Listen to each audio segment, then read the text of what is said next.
안녕하세요. 너무 답답한 마음에 일단 펜을 들긴 했는데 어떻게 적어야 할지 모르겠네요. 남편과 결혼한 지 올해로 4년 차인 30대 여성입니다. 남편과는 20대 초반에 만나 연애만 10년 가까이 했으니 같이 지낸 횟수로 따지면 벌써 14년이네요. 연애를 10년씩이나 했던 건 남편이나 저나 사는 게 녹록지 못했기 때문입니다. 제 이야기를 먼저 해보자면 저를 세상에 존재하게 해주신 아버지께서는 제가 어렸을 때 병으로 돌아가셨어요. 이후로 어머니와 단둘이 살았는데 어머니께서 고생을 많이 하셨지요. 그래서 어머니께서 새아버지와 재혼을 하신다 했을 때 싫다고 할 수가 없었습니다. 새아버지는 어머니께는 좋으신 분이셨던 것 같아요. 재혼 후 어머니께서 웃으시는 날이 많아졌으니까요. 하지만 새아버지께선 저에게 곁을 내주지 않으셨고 어머니는 그걸 눈치채지 못하셨던 것 같습니다. 10대에 제가 할 수 있는 거라곤 그저 새아버지 눈밖에 나지 않도록 있는 듯 없는 듯 조용히 지내는 것뿐이었네요. 지금도 마음의 상처로 남은 일 중 하나는 제가 고등학교 3학년이 되었을 때 있었던 일입니다. 제 대학교 진학 상담을 위해 어머니께서 학교에 왔다 가신 날이었지요. 학교를 마치고 집에 오니 어머니께서 저더러 이야기를 좀 하자고 하시더라고요. 그러더니 저더러 대학은 가지 말라셨습니다. 제가 대학에 가겠다고 고집을 부린다면 새아버지가 안 된다고 할 사람은 아니라고 하시면서도 당신 입장을 생각해달라며 어머니께서 덧붙이시기를 제가 사람이면 염치가 있을 거 아니냐 그러셨지요. 그런 어머니에게 제가 기대할 수 있는 게 뭐가 있었겠어요? 결국 저는 고등학교를 졸업한 뒤 집에서 나와 지방에 있는 공장에 취직을 했습니다. 기숙사도 제공이 된다 하여 묻지도 따지지도 않고 갔어요. 그리고 그곳에서 남편을 만났습니다. 남편 역시 저 못지않게 힘든 시절을 견뎌왔더라고요. 하루는 같이 일하는 사람들끼리 술이나 한잔 하자며 근처 호프집을 갔는데 저만큼이나 어린 사람이 있더라고요. 남편이었어요. 남편이 저더러 먼저 어디서 왔냐, 일하는 건 어떠냐며 질문을 쏟아내더라고요. 그러더니 저는 묻지도 않았는데 자기 얘기를 해대기 시작했습니다. 이 사람도 어지간히 말할 상대가 그리웠나 보다 싶어서 그 심정을 모르는 바도 아니었으니 들어줬는데 참 불쌍하더라고요. 이제 저도 겪어봐서 알지만 저희 아버님은 돈 버는 데는 관심이 전혀 없으십니다. 평생을 그렇게 되는 대로 벌어서 되는 대로 쓰시며 사셨다고요.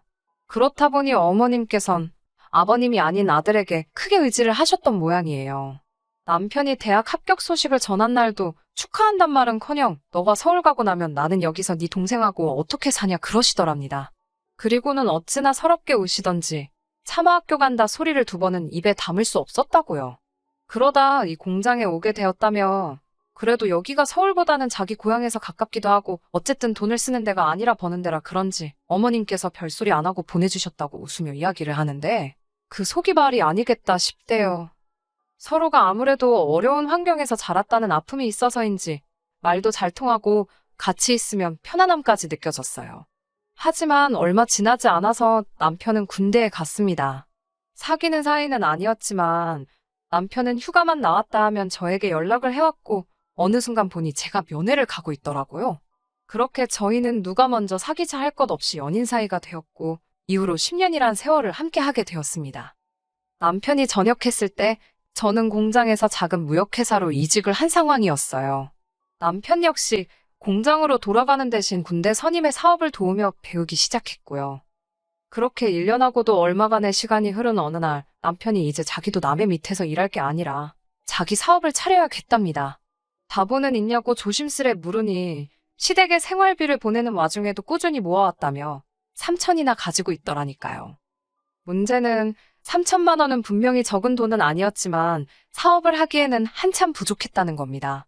사업을 시작한 지 얼마 되지 않아 남편도 저도 그 사실을 깨달았고 특히 남편은 어떻게든 돈을 좀 융통해보려고 밤낮으로 뛰어다녔지요.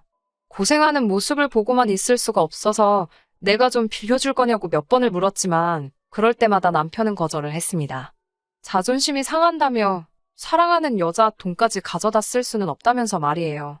하지만 저 역시 그냥 주는 게 아니고 이자까지 받는 조건으로 빌려가라며 남편을 달랬습니다. 그리고 다행히 남편의 사업은 조금씩 안정되기 시작했고 시작한 지 2년이 지나가면서는 그럴듯한 성과까지 내기 시작했네요. 사업이 중박을 치기 시작한 이후로는 저 역시 다니던 회사에서 나와 남편의 사업을 돕기 시작했습니다. 남편의 사업이 무엇인지 여기서 밝힐 수는 없지만 저희는 중국과 일본에도 수출을 하기 시작했는데 이 무렵에는 제가 무역회사에서 일한 경험이 많은 도움이 되었지요. 이후로 사업은 점점 승승장구하여 남편은 남편대로 저는 저대로 집도 하나씩 갖게 되었습니다. 참고로 여기는 지방이라 서울만큼 집값이 비싸지 않아요.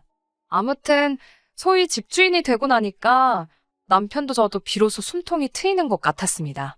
그리고는 본격적으로 결혼 준비를 시작했네요. 하지만 저는 예상치 못한 일을 겪게 되었습니다. 사실 사귀는 동안 남편이 내켜하질 않아서 어머님 아버님을 한 번도 뵌 적이 없어요. 그렇게 결혼 준비를 시작하면서야 처음으로 인사를 드리러 가게 되었는데 시부모님 중 특히 어머님께서 노골적으로 못마땅한 기색을 내비치셨습니다. 이제 당신 아들이 돈 좀 벌어다 주는데 그걸 제가 채간다는 식으로 말이지요. 게다가 며칠 뒤 어머님께서 남편에게 보냈던 문자들을 보고는 저는 정말이지 할 말을 잃고 말았습니다. 어머님께선 남편더러 사업만 더 잘 되면 저하고는 비교도 안 될 괜찮은 여자들이 줄을 설 거라며 못하러 결혼을 서두르냐고 10년을 만났다면서 지겹지도 않냐. 혹시 제가 남편더러 책임지라고 매달린 거냐. 심지어 저희 둘이 10년을 사귀었는데 애도 안 생긴 거 보면 저한테 문제가 있을지도 모른다는 그야말로 막말을 한 보따리 적어보내셨더라고요. 솔직히 그 문자들을 읽는데 손발이 다 벌벌 떨렸습니다. 심장이 당장이라도 터질 것 같이 빠르게 뛰었고 어이가 없다는 게 이런 거구나. 그럼에도 불구하고 남편을 추궁하지 않았던 이유는 딱 하나. 그 문자마다 남편이 어머님께 이딴 말씀하실 거면 서로 연락하지 말고 지내자며 쏘아붙였더라고요. 어머님께서 함부로 뭐라고 하실 여자가 아니라고요. 만약에 남편이 조금이라도 어머님의 말씀에 수긍하는 것 같았다면 10년 세월이 아까웠을지언정 결혼은 하지 않았을 겁니다.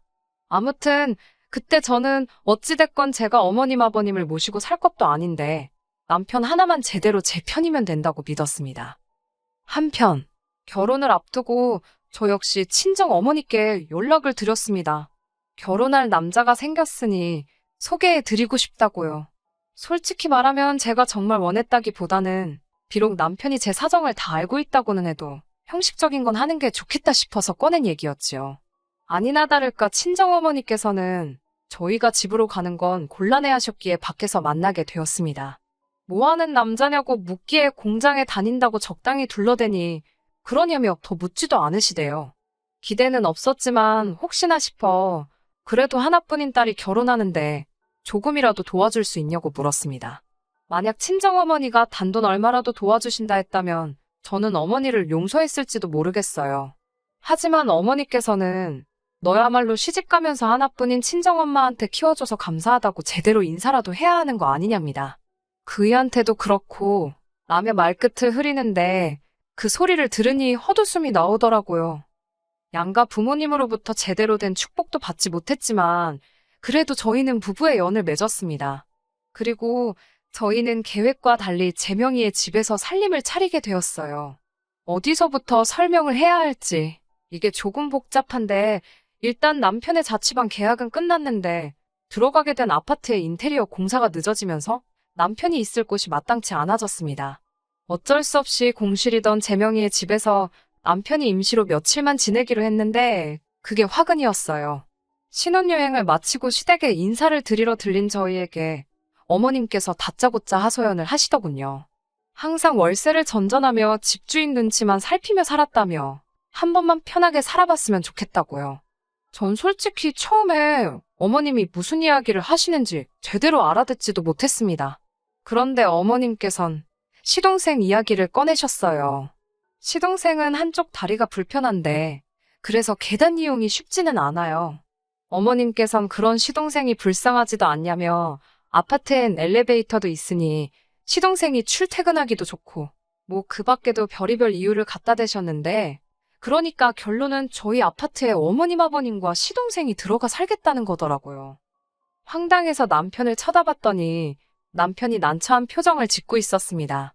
평소 성격이라면 좋다 싫다 벌써 대답이 나오고도 남았을 시간이었는데 남편이 엄청나게 갈등 중이라는 걸 알 수 있었지요. 사실 남편도 처음 집 계약을 했을 때 평생 집주인 눈치 안 보고 사는 게 꿈이었다며 엄청나게 기뻐했었거든요. 그러니 어머님이 어떤 심정이신지 이해가 되었을 거고 차마 모진 소리를 할 수가 없었던 모양이에요. 그리고 결국 남편이 저에게 부탁을 해왔습니다.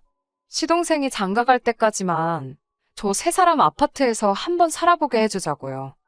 솔직히 말하면 내키지는 않았지만 명의를 바꿔주자는 것도 아니었고 그렇다고 저희가 아예 갈 곳이 없는 것도 아니었으니 알겠다 했습니다. 그런데 어머님이 아니 시동생이 이렇게 저희 뒤통수를 칠 줄은 상상도 못했네요. 지금으로부터 딱 2년 전입니다. 시동생이 결혼할 여자가 생겼다고 그러더군요. 마침 저희도 슬슬 이세 계획을 세우고 있던 터라 아파트로 이사를 하고 싶었지만 말을 꺼내지 못하고 있었기에 시동생의 이야기는 듣던 중 반가운 소식이었지요. 저희는 정말로 축하한다는 말과 함께 이제 이사를 나가달라 했습니다. 어머님 아버님께도 서운해하지 마시라고 최대한 잘 말씀드렸어요. 그런데 이 과정이 썩 유쾌하지가 못했습니다. 어머님께선 저희가 마치 당신 것을 뺏으려 든다는 식으로 어깃장을 놓으셨거든요. 갑자기 늙은이들더러 나가라 하면 어쩌라는 거냐는 식으로요. 이미 처음부터 이야기가 되어 있던 일을 가지고 어머님께서 억지를 쓰시는 게 아무래도 뭔가 수상하다 싶었는데 남편도 저랑 같은 생각이었던 모양이에요. 결국 어머님께 이게 다 무슨 상황이냐고 따져 물었고 충격적인 이야기를 듣게 되었습니다. 시동생 결혼 자금으로 돈을 모으고 계시다 했는데 그 돈을 아버님과 함께 경마장에 다니시며 온데간데 없이 다 써버리셨답니다. 말씀으로는 한몫 단단히 챙겨서 저희도 주려고 하셨다는데 그 속마음을 누가 알 것이며 시동생은 시동생대로 자기가 몸도 불편한데 땡전 한 푼도 없는 걸 알면 누가 자기한테 시집을 오겠냐고 제발 이 집에서 살게 해달라고 저희한테 매달리더군요. 전세 보증금이라도 얼마 모으면 나가겠다고요. 어쩔 도리가 없었지요. 저도 저 나름대로 임신한다고 바로 큰 집이 필요한 것도 아니니까 라고 스스로를 달랬습니다. 그리고 얼마 지나지 않아 시동생은 결혼을 했습니다. 동서는 제가 많이 겪어보질 않아서 어떤 사람이라고 말하기는 어렵습니다만 자기 할 말은 똑부러지게 하는 스타일 같더라고요. 아무튼 제 남편의 집에서 시부모님과 시동생 내외가 함께 살게 되었는데 솔직히 제 입장에서는 기분이 썩 좋지는 않았지요. 저희가 신혼살림을 차리려고 인테리어까지 싹 다 해놨던 집인데 하루도 못 살아봤으니 아쉽기도 했고 아무튼 동서로부터 이따금씩 전화가 왔는데 내용의 대부분은 시부모님과 함께 사는 게 힘들다는 거였습니다. 두 분 성격이야. 특히나 어머님의 성격이야. 저도 어느 정도 겪은 바가 있으니 동서가 속상해하는 게 남의 일만 같지는 않더라고요. 그럴 때마다 같은 며느리의 입장이자 언니의 마음으로 많이는 아니어도 얼마씩 보내줬습니다. 나가서 기분이라도 좀 풀라고요. 그리고 지난달 다시 한번 동서에게 전화가 왔습니다. 이번에도 비슷한 이야기겠거니 하고 받았는데 전에 없이 목소리에 날이 서 있더라고요. 무슨 일이냐고 물으니 이유는 알 것 없다며 저나 자기나 똑같은 며느리인데 왜 자기만 이렇게 시부모님을 모시고 살아야 되냐며 따지고 들더라고요. 하물며 자기는 맏며느리도 아닌데 왜 자기가 맏며느리 노릇을 하고 있는 거냐고요. 황당하고 어이가 없어서 제가 동서에게 내가 한 달에 어머님께 생활비 100만 원씩 드리고 있는데 동서가 무슨 맞이 노릇을 하냐고 물었습니다. 그러자 그래도 집에서 같이 살면서 직접적으로 수발드는 건 자기라네요. 저는 돈만 보내는 거 아니냐며 그건 성의가 하나도 없다고 이제 저더러 시부모님을 모시고 가라 했습니다. 자기도 좀 신혼집에서 신혼답게 살아봐야겠다나요. 뭔가 쎄한 느낌이 들더군요. 혹시나 싶어 제가 동서에게 지금 무슨 소리를 하는 거냐고 그 집은 내 남편 명의의 집이고 지금 시부모님과 동서네가 내 남편 집에 공짜로 들어와 살고 있는 걸 알려줬습니다. 그러자 동서가 그게 다 무슨 소리냐며 시동생이 지금 사는 아파트가 시동생 거라고 했다네요. 그래서 자기가 혼수도 다 해오고 예단으로 어머님께 3천이나 드렸다면서 제가 뭔가 잘못 알고 있는 거랍니다. 어이가 없었지만 혹시나 싶어서 남편에게 전화를 걸었어요.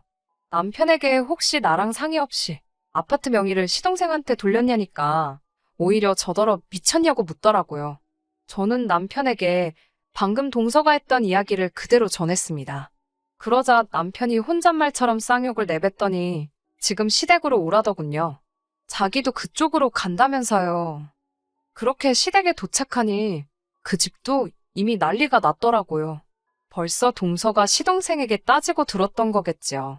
시동생은 저희를 보자마자 무슨 말 같지도 않은 소리를 하면서 특히 저한테 왜 없는 소리를 하냐고 따지고 들더라고요.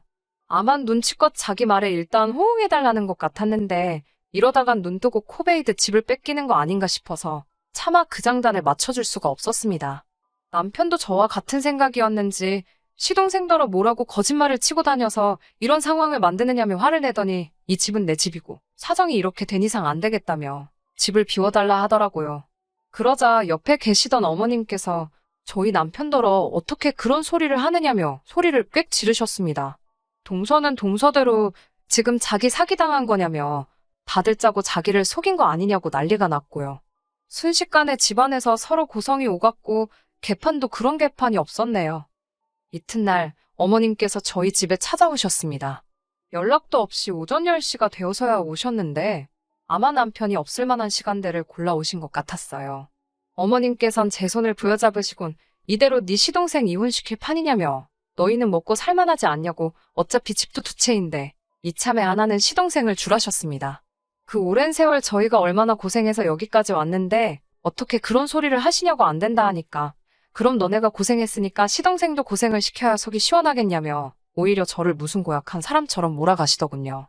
도저히 말이 통하지 않아 남편이 있을 때 다시 오시라 했습니다. 그런데 그때 남편이 이게 다 무슨 말도 안 되는 소리냐며 부엌으로 들어왔어요. 알고 보니 핸드폰을 두고 출근해 가지러 집에 왔는데 현관문도 열려있고 어머님 목소리도 들려서 기척을 안 하고 있었다고요. 남편은 더할 이야기 없다며 어머님더러 일주일 안에 집을 구해 나가시라 했습니다. 아니면 시동생 내외라도 내보내시라고 안 그러면 그 집 팔아버리겠다고 엄포를 놓더라고요. 어머님께서는 그런 남편에게 네 마음대로 하라며 부모 동생도 못 알아보는 버러지 같은 놈이라고 욕을 퍼부으시곤 집을 나가셨습니다. 그리고 정말 일주일이 지났는데 시동생에게서 연락이 왔습니다. 문자 내용은 가관이었어요. 그까짓 집 한 채 내줬다고 자식 돌이 당한 게 아니라는 둥, 부모님 곁에서 있었던 건 형이 아니라 나라는 둥, 자기가 부모님을 잘 모셨으니 형하고 형수도 사업에만 집중할 수 있었던 거 아니냐며 이 집은 응당 시부모님과 자기가 받아야 할 몫이라대요. 그 문자를 받고 열받은 남편이 그 아파트를 정말로 부동산에 내놨습니다. 주변 매물보다 싸게 내놓았더니 내놓은 그날부터 문의가 쏟아졌고 집을 보러 간다는 사람들이 있었으니 자연히 시부모님도 상황이 어떻게 돌아가는지 알게 되셨지요. 그제서야 남편이 허풍이 아니었다는 걸 아셨는지 어머님께서 저더러 네 남편 좀 말려보라며 연락을 해오셨습니다. 저는 죄송하다고 저는 그저 남편이 하는 대로 따를 거라고 했어요. 이번엔 동서까지 나서서는 진짜 이 집 팔면 자기는 시동생이랑 이혼할 거라고 하길래 하고 싶은 대로 하라고 했습니다. 그리고 지난달 진짜로 아파트를 팔았습니다.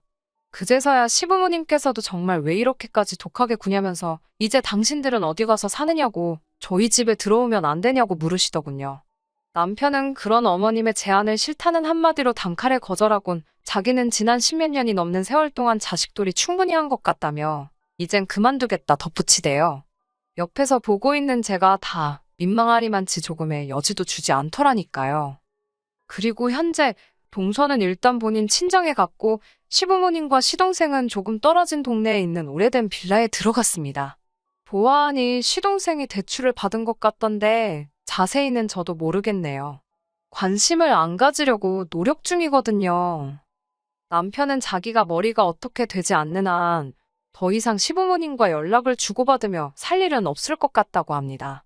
어머님께서 남편이 그동안 해온 노력이나 고생에 대해선 한 번도 수고했단 말씀도 하지 않으셨으면서 시동생이 조금이라도 고생하게 될까봐 벌벌 떠시는 모습에 남편이 상처를 많이 받은 것 같아요. 솔직히 부모 자식 사이가 천륜인데 언젠간 또 보고 싶어지는 날이 오지 않을까 그런 생각도 들어요. 하지만 제가 나서지는 않으려고요.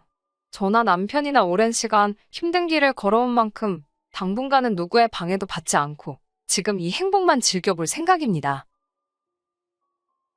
끝까지 들어주셔서 감사합니다. 오늘의 사연은 여기까지입니다.